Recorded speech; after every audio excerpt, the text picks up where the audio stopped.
హల్లెలూయా. చూడండి, దేవుని మందిరంలోకి వచ్చి దేవుని ఆరాధనలు ఎవరైతే దేవుని ఆత్మతో దర్శించబడతారో, నిజమైన ఆత్మ, నిజమైన స్పష్టత కలిగించే ఆత్మ, దైవ ఆత్మ, దైవ ప్రేరేపణ కలిగిన ఆత్మ ఎవరినైతే దర్శించుకుంటుందో ఆ వ్యక్తి ఇంకెప్పుడు ఇంట్లో ఉండాలని ఆశపడ్డు. ఎందుకంటే అదే యెషయా గ్రంథం 61వ అధ్యాయంలో అనుకుంటా చదువుదాం ఒకసారి, చేయండి. 61వ అధ్యాయమా 60వ అధ్యాయమా? యెహోవా ఆత్మ నా మీదికి వచ్చెను. చదువమ్మా. వచ్చి ఉన్నది, దీనులకు సువార్తమానం ప్రకటించుటకు యెహోవా నన్ను అభిషేకించి ఉన్నాడు. నలిగిన హృదయం గల వారిని దృఢపరచుటకును, చెరలో ఉన్న వారికి విడుదలను, బంధింపబడిన వారికి విముక్తిని ప్రకటించుటకును, యెహోవా హితవత్సరమును మన దేవుని ప్రతి దండన దినమును ప్రకటించుటకును, శోకాక్రాంతులందరినీ ఓదార్చుటకును, సియోనులో దిక్కించు వారికి ఉల్లాస వస్త్రములు ధరింపచేయుటకును, బూడిదకు ప్రతిగా పూదండను, దుఃఖమునకు ప్రతిగా ఆనంద తైలమును, భారభరితమైన ఆత్మకు ప్రతిగా స్తుతి వస్త్రమును వారికిచ్చుటకును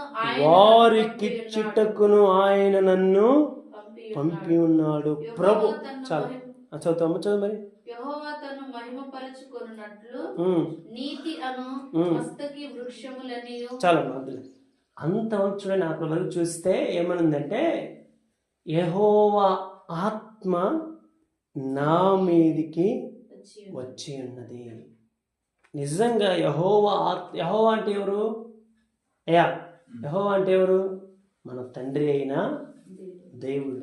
అంటే ఒక వ్యక్తిని దేవుని ఆత్మ ఆవరించుకుంటే ఆ వ్యక్తి మనసంతా ఎప్పుడు కూడా ఏ విధంగా ఇతరులకు సువార్త ప్రకటించాలి, ఏ విధంగా నలిగిన వారిని లేవనెత్తాలి, బలహీనులను బలపరచాలి, దుఃఖించే వారిని ఓదార్చాలి, ప్రతి దండనను దినమును గురించి ప్రకటించాలి, ఇంకా బూడిదకు ప్రతిగా ఉల్లాస వస్త్రమును వారికి ఇవ్వాలి. మన దేవుని కూర్చున్నటువంటి వార్త ఎప్పుడు ఇతరులకు ప్రకటించాలని ఆ తపన రేగుతూ ఉంటుంది. నాకు అందుకే ప్రతిరోజు వెళ్ళాలి, ఏదో ఒక చోటికి వెళ్ళిపోవాలి, ఏదో ఒక చోటికి. ఈరోజు కూడా ఒక వాక్యాన్ని మీకు చెప్పాలని నేను సిద్ధపరచుకున్నాను. ఎందుకో ప్రార్థన చేసుకుందాం ఆయన కూర్చొని వెంటనే ప్రభువు నాతో అంటున్నాడు, నలిగిన వారి దగ్గరికి ఎవరు వెళ్తారు? దుఃఖించే వారి దగ్గరికి వెళ్తారు. మన పాస్టర్ గారు నాకు కాల్ చెప్పింది, అయ్యా ఒక కుటుంబం వస్తున్నారని చెప్పి మనము చెప్పమ్మా ఇక్కడ నుంచి ఒక వస్తున్నారని చెప్పి మేము వెళ్ళకుండా ఆగిపోయామంట. Praise the lord. అదే నేను అట్లనే ప్రార్థన చేసుకుంటే ప్రభు నాకు ఇక్కడ బయలుపరుస్తున్నాడు. కళ ఖచ్చితంగా నెరవేరిందా అన్నాడు. ఆ కుటుంబం వస్తుందని చెప్పి అనుకొని మేము ఇక్కడ ఆగిపోయాం. లేకుంటే ఈరోజు నాకు 3 రోజుల నుంచి లక్ష్మక్కపల్లి వెళ్ళాలని చెప్పి దేవుడు ప్రేరేపణ చేస్తున్నాడు. దానికి తగ్గట్టుగా పాస్టర్ మొక్కలు కొంచెం ఆరోగ్యం బాగాలేకపోవటం, ఈ సమస్యలను బట్టి ప్రభు ముందుగానే తెలియజేస్తాడు. దాన్ని గ్రహించే మనసు మనకు కావాలి, దాన్ని గ్రహించే ఆత్మశక్తి మనకు కావాలి. దాన్ని ఏ రూపకంగా మనము దాన్ని మనకు ఇష్టం వచ్చిన రూపకంగా మలుచుకోకూడదు. దాన్ని దేవుని ఆత్మపూర్వకంగా మరలా ఆ కళ యొక్క, ఆ దర్శనం యొక్క, ఆ యొక్క లోపల ఉన్న అంతరార్థాన్ని బయటికి తీసుకొచ్చుకోవాలి. Praise the Lord. Hallelujah, hallelujah. ఈరోజు నేను కూర్చుంటే నన్ను ప్రభు అంటున్నాడు, ప్రభు నలిగిన వారి దగ్గరికి ఎవరు వెళ్తారు? కృంగిపోయిన దగ్గరికి ఎవరు వెళ్తున్నారు? సంతోషంతో అన్నం తెచ్చుకొని, మాంసం వండుకొని, అన్నీ చేసుకొని తింటాందామని కూర్చుంటే భర్త ఒక పక్క గోల చేసి, భార్య ఒక పక్క గోల చేసి, చిన్న భిన్నమైనటువంటి కుటుంబాలతో వండుకున్న అన్నం ఎటుపోతుందో, తెచ్చుకున్న వస్త్రాలు ఎటుపోతున్నాయో, కుటుంబంలో సంతోషం లేక, నెమ్మది లేక, ఆనందం లేక, కలవరాల మధ్యలో చిన్న భిన్నమైపోతున్న కుటుంబాల దగ్గరికి ఎవరు వెళ్తారు? నువ్వు వెళ్తావా?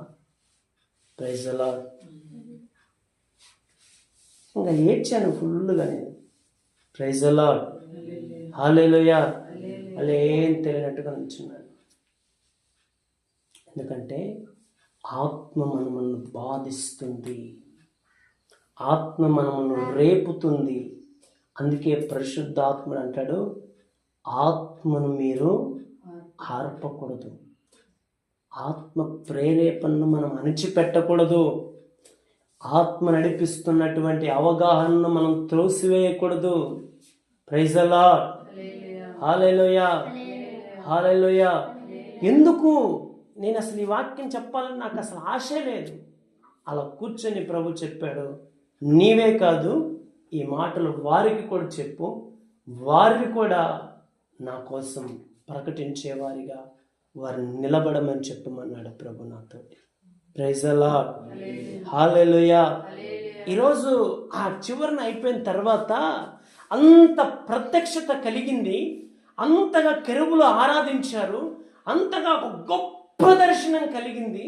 అంత ప్రత్యక్షతలు బయలుపడిన తర్వాత అక్కడ ప్రభు ఏమన్నాడు తెలుసా?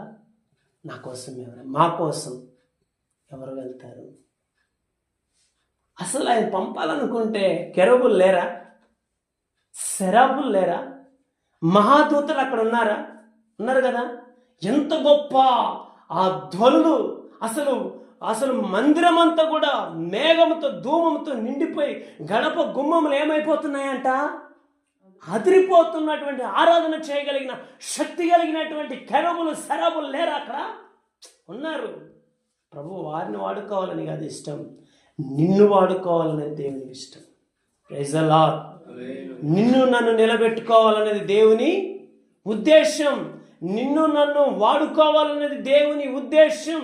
ఈ వాక్యం వింటున్న మీరు ఆయన యొక్క నిమిత్తమై నీ కుటుంబం కొరకైనా కేవలం నువ్వు పంపబడాలి, నీ ప్రజల కొరకైనా నువ్వు పంపబడాలి, నీ యొక్క గ్రామం కొరకైనా నువ్వు పంపబడాలి, నువ్వు నిలబడాలి. ఈరోజు నిలబడగలిగితే దేవుడు ఏం చేస్తాడో తెలుసా? ఉన్నతమైన కృప నీకు ఇచ్చి ఆయన బలపరుస్తాడు. Praise the Lord. హల్లెలూయా. రిబా షల రబా తురాల రిబా ఖరబా షక తురాల రికందల రసు. దేవుని ఆవేదన మనం గుర్తెరిగి సేవ చేయాలి. దేవుని ఆలోచనను గుర్తెరిగిన విశ్వాసులుగా మనం ఉండాలి. దేవుని యొక్క ఉద్దేశాలేంటో పసిగట్టగలిగిన సేవకులుగా మనం ఉండాలి. ఏం తెలియని వ్యక్తులుగా మనం ఉండకూడదు. ప్రభు అంటున్నాడు, నా నిమిత్తం ఎవరు వెళ్తారు? నేడు కుటుంబాల్లో సమాధానం లేకుండా సువార్త ప్రకటించేవారు కరువైపోయారే. ఉల్లాస వస్త్రాలు దుఃఖముతో నలిగిపోతున్న వారికి ఎవరు? వాడేమంటున్నాడు? దుఃఖముతో నలిగిపోతున్న వారికి ఎవరు ఇస్తారు చెప్పండి? చూడండి, దీనులకు సువార్తను ఎవరు ప్రకటిస్తారు? నలిగిన వారిని హృదయాలను దృఢపరిచేవారు ఎవరు? ఈ రోజుల్లో చెరలో ఉన్న వారికి విడుదల ప్రకటించేవారు ఎవరు? బంధించబడి మూలుగుతున్న వారికి ప్రకటించేవారి ఎవరు? వీరందరి కోసం నువ్వు వెళ్తావా? అప్పుడు యేషయ్య అంటున్నాడు, ప్రభువా నేనున్నానయ్యా, నన్ను పంపండి. Praise the Lord. హల్లెలూయా. ఈరోజు నీ కుటుంబంలో ఎంత అలజడులు, ఈరోజు అనేక కుటుంబాల్లో ఎన్ని అలజడులు. చూడండి, గ్రామాల్లో ఎక్కడ చూసిన సమాధానం లేదు, సంఘాల్లో ఎక్కడ చూసిన సమాధానం లేదు, నెమ్మది లేదు, సరైన సువార్త అందటం లేదు, వారికి అందవలసినటువంటి వస్త్రాలు అందటం లేదు, వారికి కలగవలసిన విడుదల కలగటం లేదు, వారికి ప్రకటించవలసిన ప్రతి దండన దినమున గురించి ప్రకటించబడటం లేదు. ఏదో నామకార్థమైనటువంటి సేవ, నామకార్థమైనటువంటి వాక్య ప్రకటనలు, ఇష్టం వచ్చినటువంటి ఆరాధనలు, నచ్చినటువంటి వాక్య ప్రత్యక్షతలు. చూడండి, ఆ అమ్మ గురించి, ఈ అమ్మ గురించి, వారి గురించి, వీరి గురించి ప్రకటించుకునేసరికే సమయం అంతా అయిపోతుంది. ఎవరు తీరుస్తున్నారు చెప్పండి? అనేకులు గ్రామాల్లో, పట్టణాల్లో, దేశము మూలుగుతుంది. ఈరోజు కన్నీటితో, వేదనతో నలిగిపోతుంది. ఈరోజు తిందామనుకున్న కూడు తినలేక, కట్టుకుందామనుకున్న వస్త్రాలు కట్టుకోలేక, భర్తతో నెమ్మది లేక, భార్యతో నెమ్మది లేక, పిల్లలతో సంతోషం లేక, పనులు లేక, వ్యాపారం లేక, ఆర్థిక వనరులు లేక, కుటుంబంలో సరైన ఆశీర్వాదాలు లేక, ఒంట్లో సరైన ఆరోగ్యం లేక, ఏది చేసినా అది అందక పొందక ప్రజలు నలిగిపోతున్నారు గ్రామం. మరి ఎవరు వెళ్తారు వారి కోసం? ఎవరు వెళ్ళాలి ఈరోజు వారి కోసం? అప్పుడు అంటున్నాడు దేవుడు అంటున్నాడు, ఎవరు వెళ్తారు మా కోసం? మా కోసం వెళ్ళేది ఎవరు? ప్రత్యక్షతలు చూసేవారు ఉన్నారు, మంచి వాక్యాలు వినేవారు ఉన్నారు, మంచిగా దర్శనాలు చూసేవారు ఉన్నారు, మంచిగా కలలు కనేవారు ఉన్నారు. కానీ మా కోసం ఎవరు వెళ్తారు? మా కోసం నడుము కట్టుకునే వ్యక్తి ఎవరు అన్నప్పుడు యేసయ్య ప్రవక్త అంటున్నాడు, అయ్యా నేను వెళ్తానయ్యా, నన్ను పంపించు అనగానే ప్రభు అంటున్నాడు, వారికి వెళ్ళి ప్రకటన చేయ నువ్వు. ప్రైజ్ ది లార్డ్, హల్లెలూయా, హల్లెలూయా. నేను అంటాను కదా, ప్రత్యక్షతలు ఉంటేనే సరిపోవు, దర్శనాలు ఉంటేనే సరిపోవు, కలలు కంటేనే సరిపోదు, వాక్యం వింటేనే సరిపోదు, ఆరాధనకు వస్తేనే సరిపోదు, ఆరాధనలో పాటలు పాడి ఆత్మతో నింపబడితేనే సరిపోదు. నీ తీర్మానంలో నీవు దేవుని కోసం పంపబడే ఒక వ్యక్తిగా నువ్వు మార్చబడగలవా? ప్రైజ్ ది లార్డ్, హల్లెలూయా. లేదంటే వచ్చిపోయే విశ్వాసిగానే మిగిలిపోతావా? వచ్చిపోయే సేవకునిగానే మిగిలిపోతావా? ఆరాధనలో పాలు పంపులు పొందినటువంటి వ్యక్తిగానే మిగిలిపోతావా? లేదంటే నా దేవుని కోసం నేను ఈ రోజు నుంచైనా నిలబడగలుగుతాను, నేను పంపబడగలుగుతాను, నేనున్నాను ప్రభువా అని నువ్వు చెప్పగలిగితే ప్రభు నీ గ్రామం కోసం నిన్ను వాడుకుంటాడు ఆయన. Praise the Lord. నీ కుటుంబం కనీసం నీ కుటుంబం కోసమైనా నువ్వు నిలబడాలి. ఈరోజు నువ్వు నిలబడగలిగితే దేవుడు కృపిస్తాడు. Praise the Lord. మహిమ ఉట్టిగనే రాదు, సింహాసనం ఉట్టిగనే రాదు. మనకి దేవుని ఆ యొక్క పరలోక రాజ్యంలో ప్రవేశం మనకు ఉట్టిగనే కలగదు. ఆ నిత్య మహిమలో ఆ దేవుని సింహాసనం మీద మనం కూర్చోవాలంటే అది ఉట్టిగనే సంభవించేటువంటి కార్యము కాదు. ప్రైజ్ ది లార్డ్, హల్లెలూయా, హల్లెలూయా. చూడండి యేసు